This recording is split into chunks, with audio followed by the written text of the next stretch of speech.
southern coronal hole through, with another one clearly trailing it. More big quakes likely to follow with the double IMF instigation there, and I'll also be monitoring the satellite feeds to better diagnose these small filaments exiting the corona much more frequently now.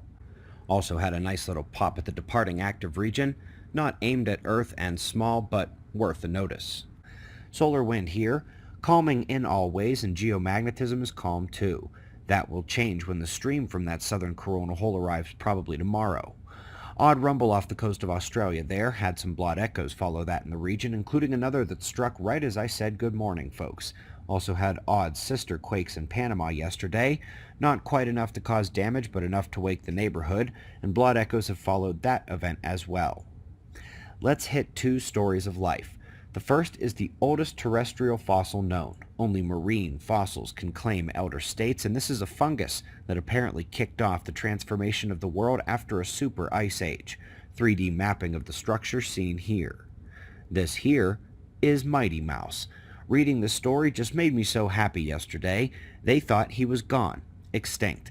The Pinatubo volcano mouse, an odd spin-off of life, presumed to be gone after Pinatubo exploded 30 years ago. They were only recently able to get back to certain areas, and who did they find? Mighty Mouse.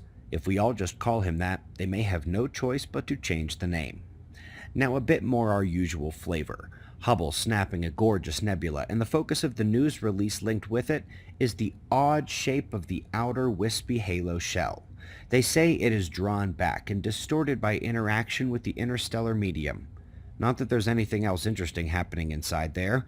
End of life for a star? Au contraire, mon frere. It merely shook off the ash and was born anew, a literal phoenix star with the baby star jets and off-plane rotational instability that twists those jets into the S shape. But yeah, how about that wispy halo? So folks, here's our magnetic excursion update. There's two lines of study tracing the decline, actually. One took off in 2000 when NASA described a 10% loss in the field since the 1800s. In 2010, the European Space Agency, monitoring with SWARM, updated that number to 15%. While no new number has been given, the agency continued updating the acceleration of the field, and the mission manager described a 5% loss of Earth's field per decade now, instead of per century. Then in 2020, we learned that another acceleration had actually taken place in 2017. That's pretty much one side of the table, and the other is so spread out among other institutions and researchers, we'll just show how the two lines of tracking this decline differ. Other groups are saying we have only lost 9% long term, with 2% more recently. What's amazing is even though the one on the right looks far less scary to the eye than the story told by NASA, ESA, ETH Zurich, and the Division of Geomagnetism at DTU, look again. On the right, you have 9% lost in 1,000 years, but in the first 970 years or so, you lost 7%. It took only 30 years to lose another 2.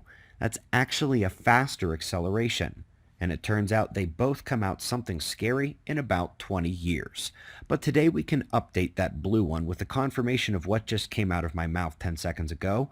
First, they are getting much more specific. It's not 2% since the 80s, it was 2.3% from 1980 to 2011. Again, who knows which numbers are actually right, but we can sort of update this chart here now, and who cares which is right when we're set for a photo finish? I care that for the first time, the blue side actually seems concerned.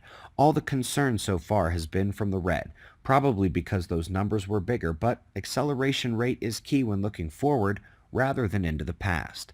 This new study suggests that the next time the sun gears up, it's going to be much worse than the 1989 Quebec blackout or even the 1859 Carrington event super solar storm. And they're right.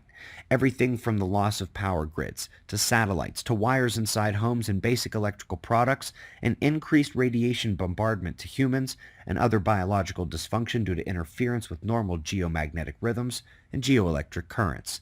By the way, that paper was submitted to the journal before this one came out, and indeed does not even take into account the more recently known acceleration of the field. And so, of course, as if I wasn't concerned enough doing last night's journal checks, there's more unexpected and anomalous lightning phenomena. Highly complex, this one, but think normally electrically charged atmospheric phenomena reversed. We